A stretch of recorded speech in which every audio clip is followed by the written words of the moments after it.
Hello, everyone, and thank you to all of you who are here tonight, right now. So I'm very pleased to have with me three excellent panelists with Daniel, Zoe, and Genevieve. And tonight we will be talking a little bit about how to make your pupillage application stand out, because we all know how competitive it is. So it'll be fantastic to hear some insights from these barristers who have been there and walked the walk. I think we will start out by letting each of our panelists introduce themselves and start with Daniel. Hello, everyone. And just so you all know, this is being recorded and it might be put up on a public domain website. So please don't say anything incriminating if you want to have any chance at succeeding in a pupillage application. My name's Daniel Barnett. I'm a barrister at Outer Temple Chambers. I specialise in employment law. Hello. Hi. Shall I continue? I'm Zoe O'Sullivan. I am a barrister at Serle Court, which is a Chancery commercial set. I'll say a little bit more about myself, which is that I was called to the bar in 1993, which I'm sure was long before all of you were born. And I read English at Oxford. I was at LMH, and then I converted to the law at City University. I spent most of my working life at 1 Essex Court, which is a commercial set, and I moved 2 years ago to my current set, which is also commercial, but has a sort of Chancery offshore flavour as well. So if I can offer any insight from my experience, I'd be delighted to do so. Hi everyone, I'm Genevieve Reid. I practice at Redline Chambers, doing crime, defending and prosecuting. I'm 2011 call. I also read English and then converted at City. So snap, Zoe. And then I worked at approximately 793 law firms as a paralegal and applied 3 times to get pupillage and then got it at Red Lion. Happily, I was taken on there because I don't think I could have faced any more applications. I am now on the pupillage committee, so I coordinate it. I deal with all of the recruitment in chambers. So I've read a lot of pupillage forms and done lots of pupillage interviews. So hopefully I can give you some insight. Great, thank you all for introducing yourself. So I think let's delve into some of the panel discussion. So we have a couple of questions. So I think firstly, one of the main things that everyone will probably want to find out is, what is something that makes an application stand out for you? So You go first. Sorry. Jen, go on. You go. I always like to remind people that the application is not only thinking about the contents and selling yourself, but it's also a piece of written advocacy. So side headings, I love bullet points where appropriate. I love word limits are not a target.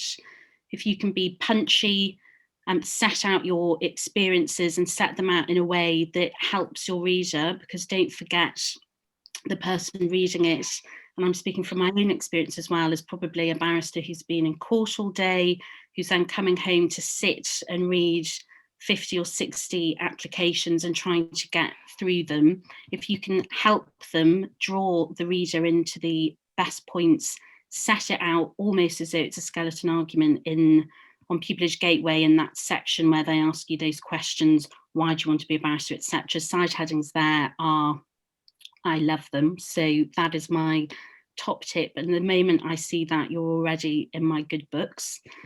And I know there's a question that Athena's going to talk about a bit later, but just in terms of you as a person, don't shy away from experiences that you think maybe aren't entirely relevant to law. If you've worked in Debenhams or you've worked in a bar or whatever it might be, use those experiences to tell us something about you, what your drive is to get to the bar.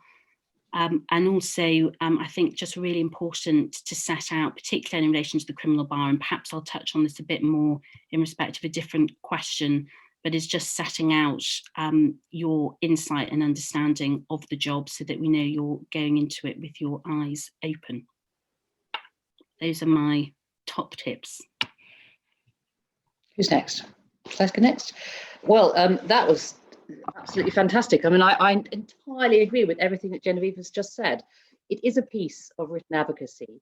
I think I would say, yeah, as with any piece of written advocacy, think about your audience. Think what it's like to be the person picking up that piece of paper or clicking on that form at the end of a long day. Something that's clean and easy to read, and concise and incisive, and conveys the information succinctly. That is going to do much better than something that just sort of blethers on. I would also echo what Genevieve said about using your experience.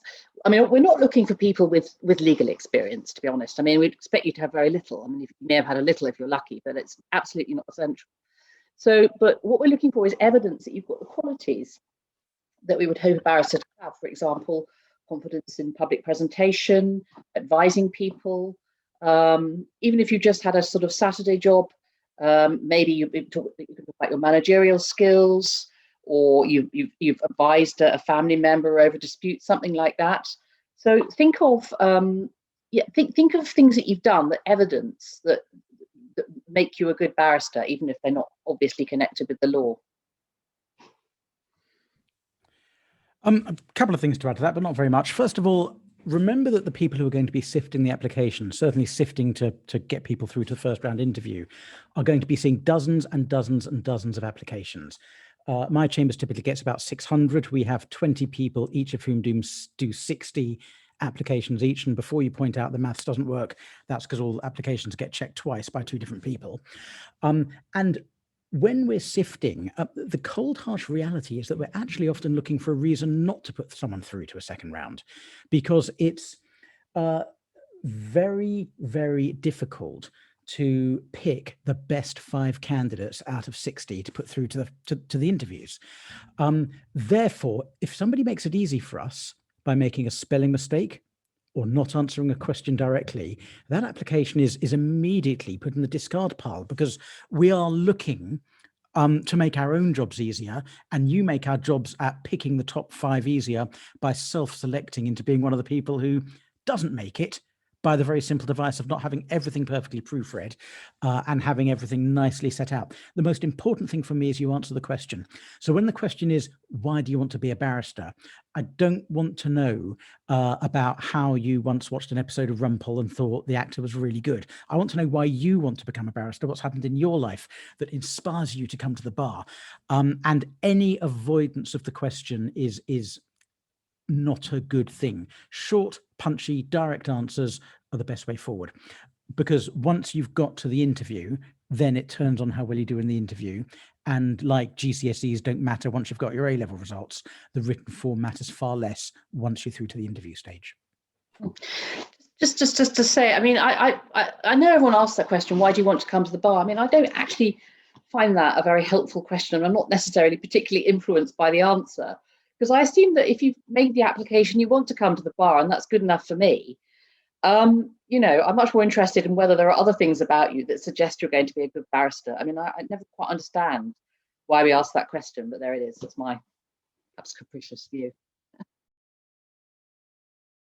Great, thank you so much for all of that. And I think particularly what Daniel said about being a little bit self-selecting, you know, when you're going through so many applications, it's really picking out the tiny details to make sure you can slip through to the next round. And I guess building on that slightly, are there any things that, well, I think Daniel kind of touched upon it, but for Zoe and Genevieve, are there any things that will make you immediately put an application in the discard pile?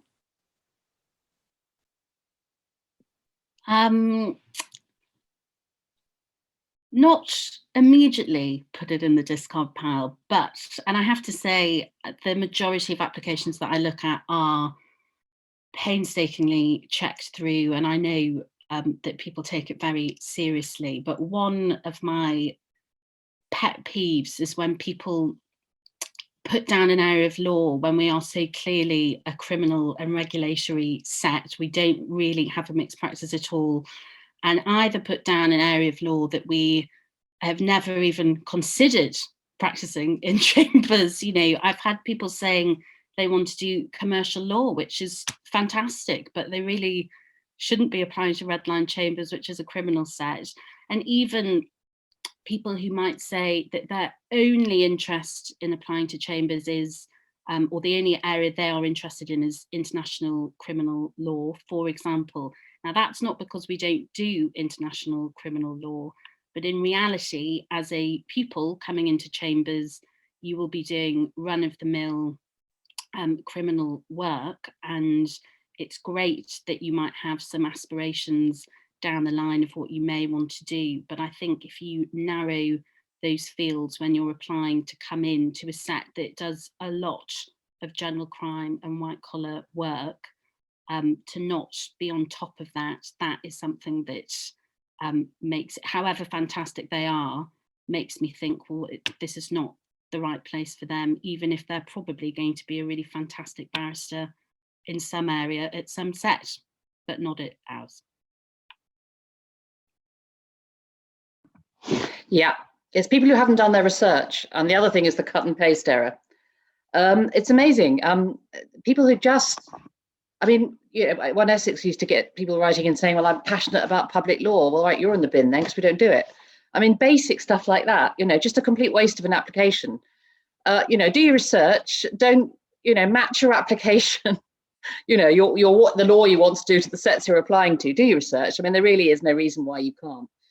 And the cut and paste is when people have crafted an application towards one set, and then they cut and paste it, and then it's obvious that they're not referring to your set, they're referring to somebody else's set. This happens all the time. I mean, I've been giving this advice for years, and it still happens. And the other thing is, you know, grammatical and spelling errors can be a real, I mean, you know, perhaps we're too pernickety about them, but it can be off-putting when you've got perfect applications and imperfect ones. I suppose it's things like that can make the difference. I mean, I'd like to think that if there was something really fantastic about a CV, I'm not going to chuck it out because of grammatical errors or spelling mistakes. But you know, that sort of thing can, you know, it can create an unfortunate impression.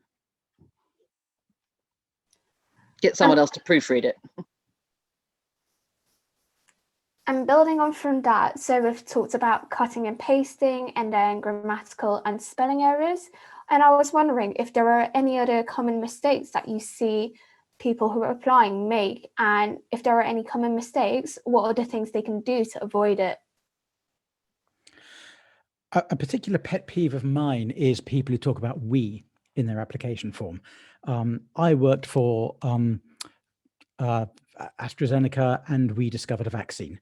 I want to know what the individual has done in the team. I'm not interested in what the team has done. I'm not interested in the fact they turned up to a job and watched others doing things. I want to know what they've done, what they've learned, what experiences they've had.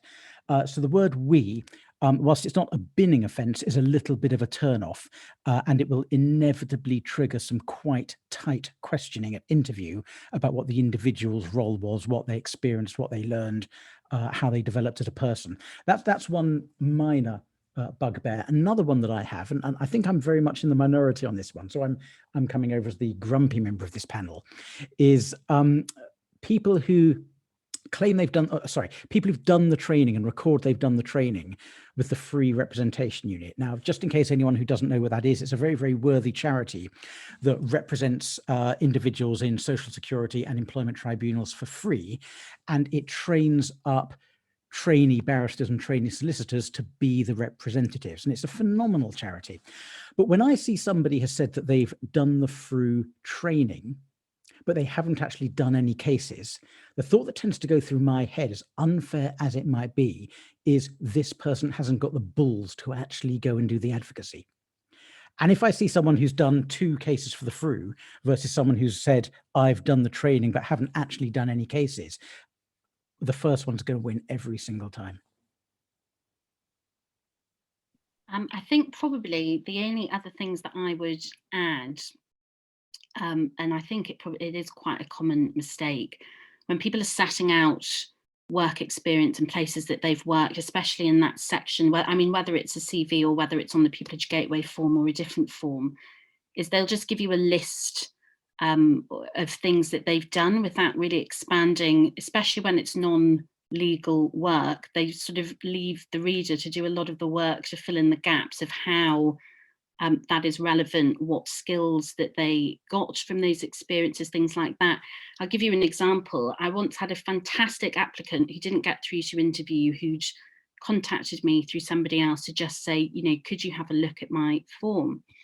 And she'd written on that she worked at the SFO, and she'd put maybe 2 or 3 little bullet points of what she'd done. And I said, well, this doesn't really tell me very much. What were you actually doing in that role? And she said, well, I was an SFO investigator, so I was reading all of these cases. I then trained to become an interviewer. I was interviewing suspects, etc. And, you know, none of that was there at all.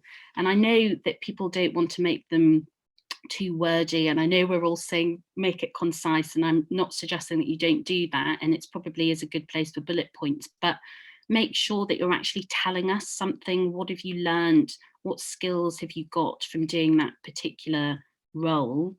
And I think the other thing, and this sort of picks up on what's been said a little bit before, be very careful about over-egging an experience on your form, because if you do get through to an interview stage, and we try really hard, but we are not trained HR professionals, and what will happen instead is we will fall into what our real skill set is, which is we will cross-examine you, and and the truth will out, and it always does. And even if you think it is some completely rare area that nobody else will know anything about, I'd had somebody who'd push up about some very particular area of antiques, probably thinking no one's ever going to ask me about that, and then someone on the panel said, fantastic, my favorite as well, and it was excruciating. So just be very careful that you're not over-egging anything that you put on your form.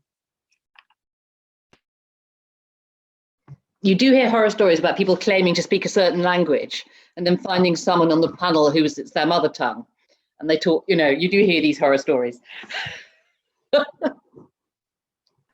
That would be a very awkward position to be in, definitely. And I think segmenting nicely from what Genevieve said, when you want to talk about what you have learned from your experiences, I wanted to ask you, well, what do you think are the skills that you need to succeed as a barrister? What are the skills to draw out from past experiences? Well, most chambers actually publish what they're looking for on their websites. So, for example, the Outer Temple website, if you go to Outer Temple Chambers and type in pupillage, it lists our 5 criteria, which I should be able to reel off the top of my head, but I can't. One of them is advocacy. Another is intellectual ability.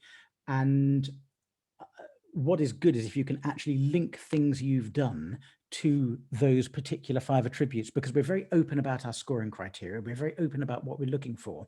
And we're basically handing to you on a plate the opportunity to persuade us that you can demonstrate that you have the skills and the aptitudes that fit the criteria that we've published. So always look at the Chamber's websites and see what actual criteria they score you under, and mold your application to them, preferably not, as Zoe mentioned, cutting and pasting something from an entirely different set of criteria from an entirely different set of chambers. Yeah, I think certainly Redline publishes, in fact, our full marking criteria, including the form that panelists use at all stages, whether it's applications or both of the interviews. So you're certainly being given a steer in the right direction when you're filling out the form. I think, and I would say particularly in relation to criminal law, but I think whatever area you want to go into, I think resilience is a skill that is often forgotten when people address those questions on the form. Ultimately, whatever you're doing, you're out there on your own most of the time. You are making hundreds of judgment calls every day, and you have to have the sort of confidence in that. You are self-employed, you are building a practice. We are sadly in a very difficult time at the moment, and the criminal bar, from my own experience, the subject matter that we are dealing with is usually pretty traumatizing. The individuals that we deal with are often facing one of the worst moments of their lives. Lots of people with mental health problems, etc. And on top of that, lots of traveling, long hours, and at the criminal bar, not always very well remunerated. So all of those things mean you have to be pretty resilient. And that's not to put any of you off, but it's just when looking, certainly when we look at the form, and again, this is published, and in fact, this is one of the things that we look at when we look at the section why this chambers, and I know we're going to come on to that in a moment, but is effectively, are you aware of the challenges? Are you prepared to deal with them? We want to know that you have some insight into the job. We don't expect you to know precisely what the job is like, but just to understand that there are pressures, there are difficulties, and that you are prepared to deal with that challenge. And I'm always really impressed when somebody acknowledges that, even if it's just in 2 lines on a form, to say, I understand the challenges and pressures faced by those practicing at the criminal bar. I'm prepared for those challenges. And it may be because you've worked part-time whilst you've been studying. There'll be lots of ways that you can demonstrate your resilience that aren't necessarily entirely on point with the job of being a barrister. And I think that, in addition to the other skills that Daniel's outlined, advocacy, etc., I think that is a real underplayed skill on people's application forms. Yes, we are sort of circling around the same themes, but just this slightly connected question. I mean, for example, how much do you go in if you've had a difficult background? How do you, how much do you refer to that, for example? And people have sometimes asked my advice about this. And I've said you should present it as a story of, you should use it as a way of showing that you can overcome adversity. I mean, if people have had very difficult backgrounds, family breakup or illness, or they've had to work part-time, and they haven't had the easy ride that some very privileged people have had. I mean, I say, don't go into it with a massive chip on your shoulder about what a tough life you've had and how awful it is and unfair. But on the contrary, to show you have the qualities, you have been able to overcome those very difficult circumstances, and that will enable you to identify with and empathize with your clients. So the other thing I want to say is that it's probably worth saying at this stage, do remember that something I didn't realize when I was applying for pupillage is that the panels people are well motivated, actually. I mean, we want to do the right thing. We try awfully hard to get it right. We're conscious we don't always, but we're not trying to catch you out. We really want you to do yourself the best justice you can, and we have to make difficult decisions. We get many, many people, and we have to select on some basis, but you should, as I've got older and wiser, I realize that, older people, when you're young, you don't realize perhaps that the grey-haired, rather grumpy people facing you are actually on your side and they're not trying to be beastly. And understand and can remember what it was like. I just thought we might worth be saying that. We can all remember what our pupillage interviews were like. I'm sure you can, Daniel. And anyway, just thought it was worth saying. And I think slightly deviating from the order that I actually intended to ask you, but building on to this conversation whilst we still have it going. So with the effects of the pandemic and with people who potentially have disabilities, do you think these should be disclosed on the forms, and what would chambers normally do to accommodate these mitigating circumstances or disabilities? I think all chambers nowadays are much more conscious of people with disabilities than has been the case in the past. My chambers is a disability confident employer. We've got the 2-tick scheme. We have a policy that if somebody has a recognised disability, they go straight through to the second stage of our recruitment process. Our recruitment process is the SIFT on paper, then a written exercise, then first interview, then second interview. And we put anybody with a disability straight through to the written exercise. So they essentially bypass the shift.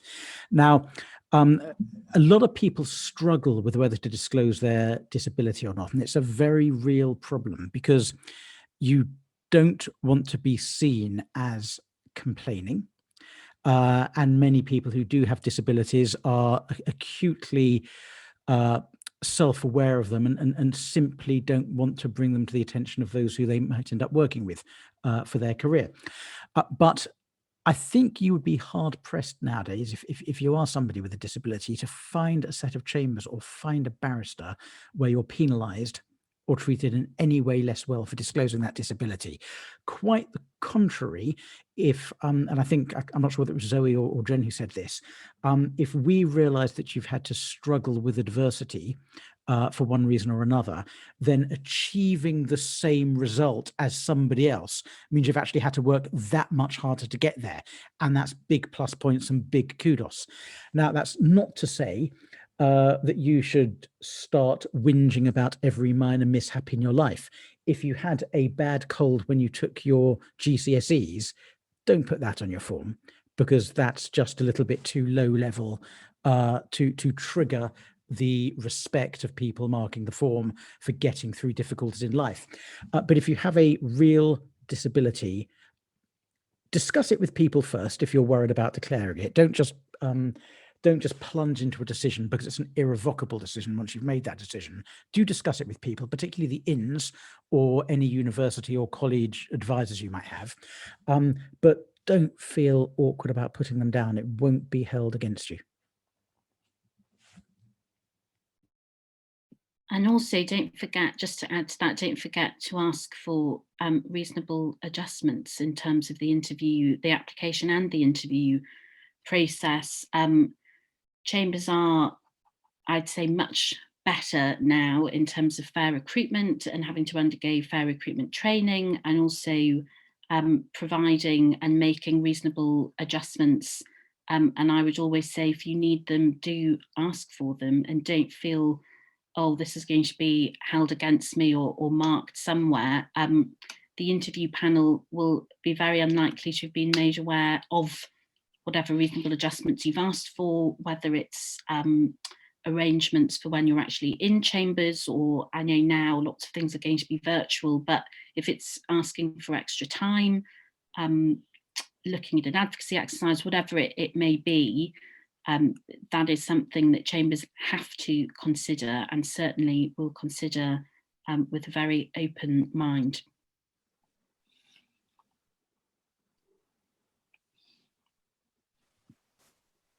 Right. No, it's really great to hear that it's going to be something considered with an open mind, because I think especially previously there would definitely have been a slight fear of stigma or something.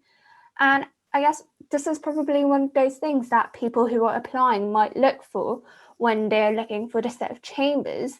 But then from the chambers point of view, when you ask why does chambers, what are you looking for? I actually don't particularly like that question. I know it comes up a lot, and I think, and I do have some tips as to how to answer that question, but we are aware that people are applying to multiple sets, and it would be very unusual that they're applying, this is my one true dream set. So we know when you're saying this is the best criminal set of all time, and that's why I'm applying here, we are alive to the fact that it's very difficult to answer that question unless you've practiced in chambers and you know the people and you know how things work. It's very difficult to answer that question without being generic or thinking that it's just we just want a load of sycophants telling us how amazing we are, to have a little ego massage when we read the forms. And that's actually, that's why we were quite clear when we published our guidance, to make sure that people knew that it wasn't what we were looking for. And actually we were looking for a commitment to chambers practice areas. We were looking, and I think in fact we have written down in the criteria that we are looking for people who have some insight into the profession and who understand the challenges of practicing at the criminal bar. And so it's looking for those sorts of things. But also we know that you are applying to be a pupil and to be part of the pupillage programme. So we're looking perhaps for you to have looked at the website, to look at what we offer pupils, for you to say, actually, that seems like quite an attractive pupillage programme. Even if it's saying, you know, if it's a 12-month pupillage, but you get 3 pupil supervisors, to say, well, A, that gives you the opportunity to have more exposure to more members of chambers, and B, that it would give you some continuity between your first and second 6, rather than having one supervisor for your first 6, and then you start at that important time on your feet and have a new one. Or it might be the advocacy programme or something else that's offered. If you can draw that out whilst establishing the correct Chambers practice areas in your commitment, this is a real danger zone for the copy and paste, a real danger zone. I've had a number of applications that have named other chambers in the why this chambers section. So first, get the right chambers when you're saying which chambers, show that commitment, check the website for the marking criteria to see what are they actually looking for in this section. Say something about the pupillage programme. If you've done a mini pupillage there or you have some contact with them, I'm not saying it's just an opportunity to name drop for no reason, but you might have done a case with someone that's given you an insight into the sort of practice that you might have as a pupil. And have a look at the most junior tenants in Chambers. Have a look at what Chambers retention record is like when it comes to recruiting from 12-month pupils or third 6 pupils, whatever it might be that you're applying for, and just try and actually tailor it to that Chambers. Headline is, we are not expecting 2 paragraphs of you telling us why we're the best Chambers on planet Earth. And we know it's a hard question to answer, so don't get yourself tied up in knots about it.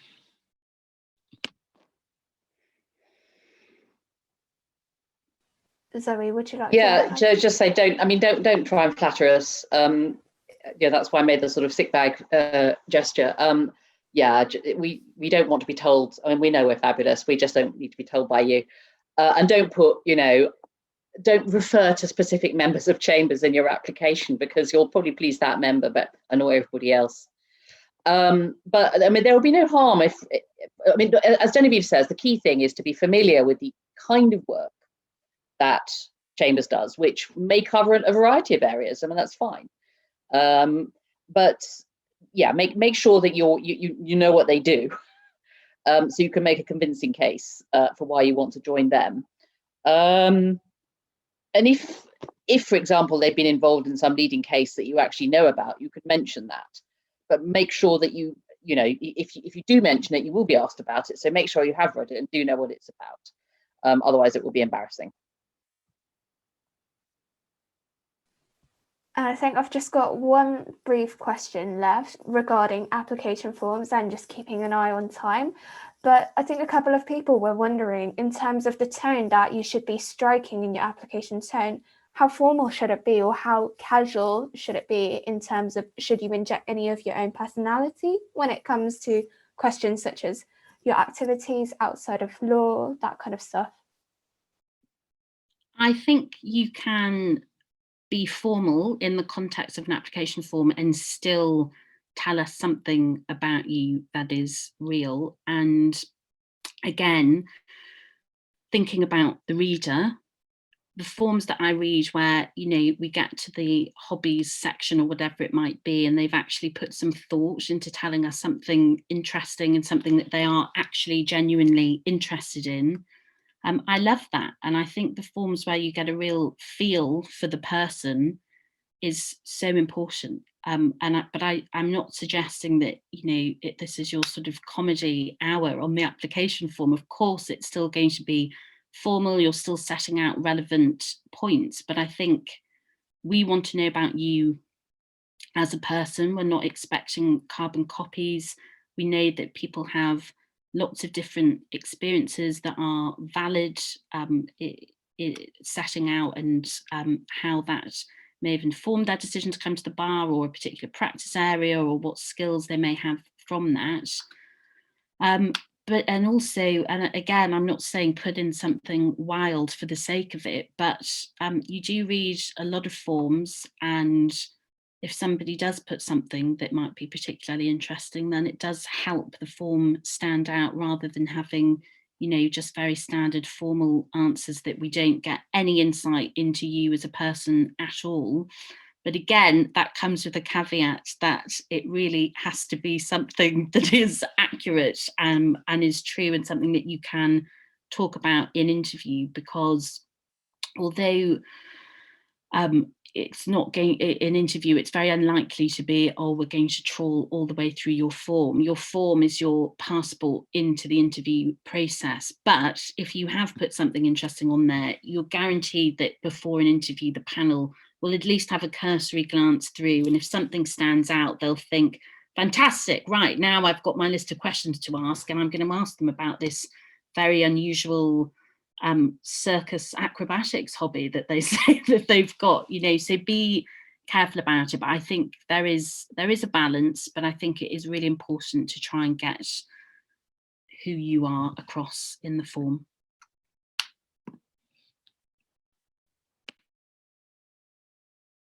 Do any of our other panelists want to add anything on this? Well, yes. I mean, again, yes, it's a formal yes. I mean, for goodness sake, don't use sort of flowery language. Don't write like you think barristers write. You know, use plain language as much as you can. And that's a general tip for all written advocacy. Just say what you mean plainly, and don't speak in a voice that isn't your own. Don't be afraid to use your own voice, but don't try for comic effects. And what Genevieve was just saying, I mean, I have to say, I love the hobbies section and the other things I did at university section. It's amazing what that tells you about a person. And sometimes you just find out the most fascinating things, and you often want to ask people about things at interview, and then suddenly they open up and you see what they're like.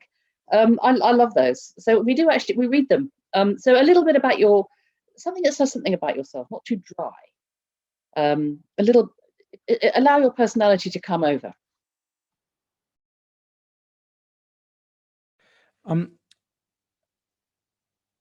You can be interesting and still be formal. I would be very cautious about descending into colloquialisms and informality, because you're likely to irritate more people who read the application than you are likely to endear yourself to them. Some chambers actually have a specific section. My chambers, for example, has a section.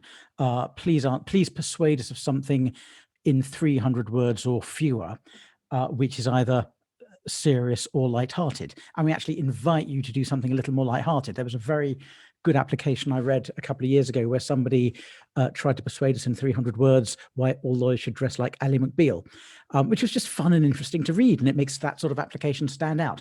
But the moment you descend into too much informality, I think that's a big red danger sign. Don't do it. Thank you. I'm so sorry, I was just going to add, because I'm also slightly conscious that I'm maybe making it sound as though you've got to list a load of wild, crazy hobbies that we've never heard of. You can, sometimes people will say to me, well, I actually just really like reading and socializing, and that's a really boring thing to put on the form. But actually, whatever it may be, it's about going a bit further and a bit of detail and telling us, is it early 20th century American literature that you might like, or what's your favorite, putting in something about yourself and not just saying my hobbies are reading, socializing and cycling, that's it. Just give it a bit of flavor, whatever it may be. But if you do happen to do circus acrobatics, then great. Yes. I personally couldn't care less if you have IT skills or a driving license. I assume the former, and I don't care about the latter. So don't bother with that. Great. Thank you so much for all of that great insight. So I think that will conclude our more formal part of the Q&A panel session. So I would like to invite any of the participants right now, if they have any questions they'd like to ask, they can submit it in the chat. And we also had a couple of pre-submitted questions. So whilst anyone who is here wants to think of something, I'll just go through those. So one of the questions was actually in regards to work experience and mini pupillage. So with COVID and everything, quite a lot of chambers have stopped with mini pupillages. So some of the members were wondering if there are any advice that you can provide on how to hit the ground running with work experience and what else could be done. Well, there's no magic wand to wave. The fact is that work experience has shriveled up to a dry husk. And what we've tried to do at Outer Temple is amend our mini pupillage program so that whereas we formerly had 2 weeks every year when we'd have about 10 mini pupils come along, spend the day with people in court, and then have a formal lecture or course or exercise in the evening. We've changed it now, so we have a lot more people. It's all done over Zoom. There's no court limits, no court visits, but we put on more lectures during the day. Now, it's not a patch on what it used to be, because it's not nearly as good as following a barrister and being able to ask direct questions to a barrister and watching them in court, but it's better than nothing. So just keep trying. As I said, the opportunities have dried up to a huge extent, but there are some things still out there. With crime, it's slightly more tricky because, I mean, we've had a similar issue, in fact, with our 12-month pupils as well as with mini pupillages, and we've really had to think quite creatively how we can offer that training when ordinarily they would be going to court every single day with their pupil supervisor and doing their advocacy sessions. But in terms of your stage, and I really do sympathise, it's very difficult, and I hope that things will get better soon, and when they do, and when the courts are back up and running, we will resume our mini pupillages that we have. But I think what I would say is I think most barristers that I know are more than helpful when it comes to applications, when it comes to giving advice, and it's probably quite an good opportunity to get some mentoring, to focus on that side of it, to maybe establish some relationships, to get some help. Although as a criminal practitioner, I am still going to court, I'm not going to the pub as much, so I do have more time. And I've probably looked at about 30 pupillage applications. I've been doing pupillage advice clinics. I think, try and exploit this period of time where people may have a bit more time to offer to get some one-on-one. Whether it's contacting the inns of court maybe a little bit earlier than you would ordinarily. They have got lots of different mentoring programs, and it's a different type of experience and support, but I think it's really worthwhile having some mentoring relationships set up. And then it may be that you can exploit those relationships when things are back to normal and get some work experience, but you will get at least some real insight and some support and advice. So I would encourage you, even I know now lots of people, even through Twitter, it seems to happen quite a lot, where people will say, my DMs are open, send me a message. If there are people who are quite active on there, get in touch with them, go through the Inns of Court. I'm sure Oxford will have some connections to be able to set up some mentoring or anything like that. So I would encourage you to focus on that whilst other things are perhaps on hold. My chambers is doing online mini pupillages, which are not great, but they're better than nothing. Your inn will probably be providing all sorts of online opportunities. But, we won't hold it against you. I mean, we've all got to adapt. We all know what it's like for you guys. It's never been the case that you had to have loads of mini pupillages to have a chance of being considered for pupillages. It's not that sort of exercise. When I've been asked this question in the old days, I've always said, well, have some to show some interest and sense of initiative. But, having 10 isn't going to improve your chances of pupillage. And nor is having worked as a paralegal doing the photocopying. So don't worry too much about that. I suspect it's not the most mission critical part of your application. We're looking for potential. We're not looking for lawyers. We're looking for lawyers of the future. Great, and I know that we've received her question in the Q&A box, which I will go on to address in a moment, but just before we move on to that, we had another pre-submitted questions, and two actually, which kind of centre around the topic of non-law graduates. So for those who didn't study law as their undergraduate degree, they were wondering if they face any particular obstacles when it comes to applying for pupillage, and how much weight is given to their examination or degree result. The only time your first degree matters, I think, is if you're applying for a very specialist area, such as intellectual property, when you might need a science degree, for example. Short of that, nobody gives a hoot. We care about whether you have a first, a 2-1 or a 2-2, but we really don't give two stuffs about what subject it's in. Yeah, I reckon about a third of the bar doesn't have a law degree, and many judges amongst them. I think the gulf comes not between the graduate and the law graduate and the non-law graduate, between the student and the practitioner. That's when you have to learn really fast.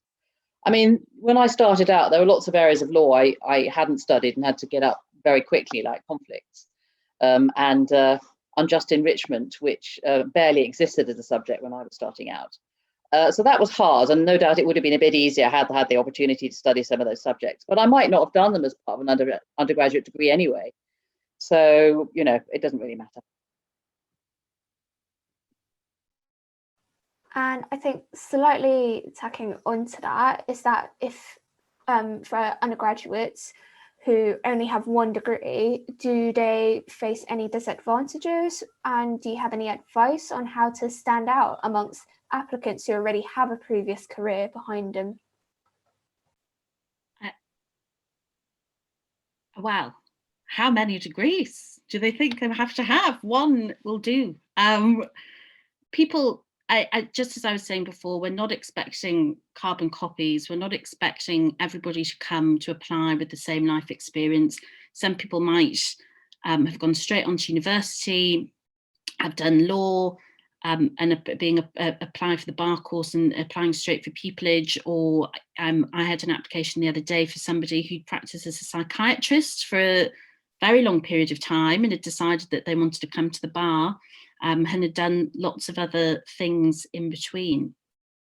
But I wouldn't look at that person's form and think, right, well, you are above somebody who's 22 years old, who's applying straight out of the bar course. We are, as Zoe said, looking for potential, and we are looking for what you have learned from the experiences that you do have.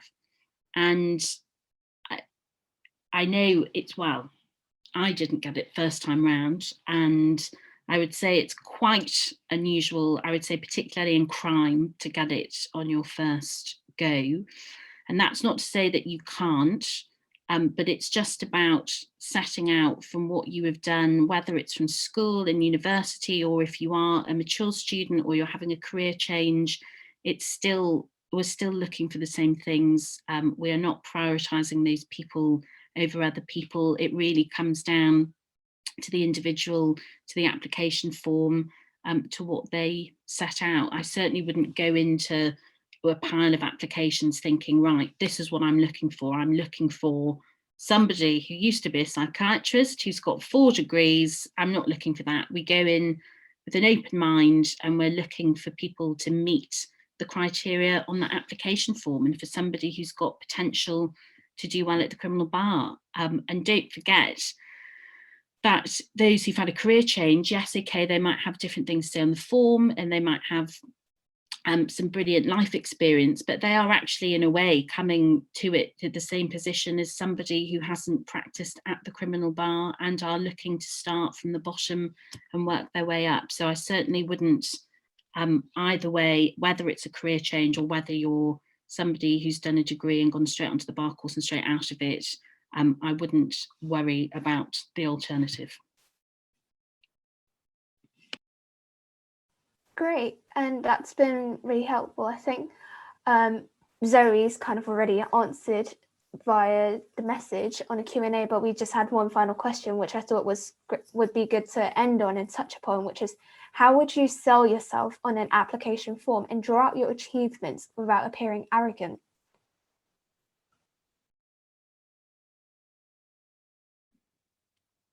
Well, I've read Zoe's answer and it's perfect. So let's hand over to Zoe. I was trying to follow my own precepts by being concise. Yeah, I mean, I tell you what, and this is girls particularly bad at this, don't, for God's sake, hold it back. You know, set it out there a bit, but don't feel embarrassed about it, but, you know, don't boast either. But as I say, I mean, don't forget your audience. I mean, I think this is something we all forget. Even when we're in court, we're putting in submissions to the judge, you forget that you're talking to someone with a mind of their own. You know, they'll draw inferences and conclusions from the evidence you give them. So give them the evidence and let them decide whether you're magnificent or not. You don't have to tell them, but you do have to give them the raw material. Also, your achievements are your achievements. I mean, they're just factual things that have happened. You should be proud of them. And certainly when I read forms and people have, you know, set out lots of impressive things, I don't think, how arrogant. I mean, that would be an odd response to have to an application form where the entire purpose of it is to sell yourself. So if you left off your achievements, that would be odd.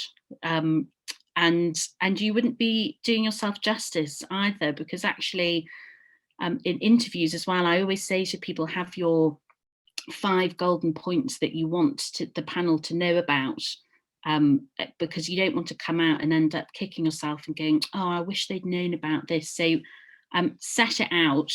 Again, it's a good way in that section where they say set out positions of responsibility, awards, things like that.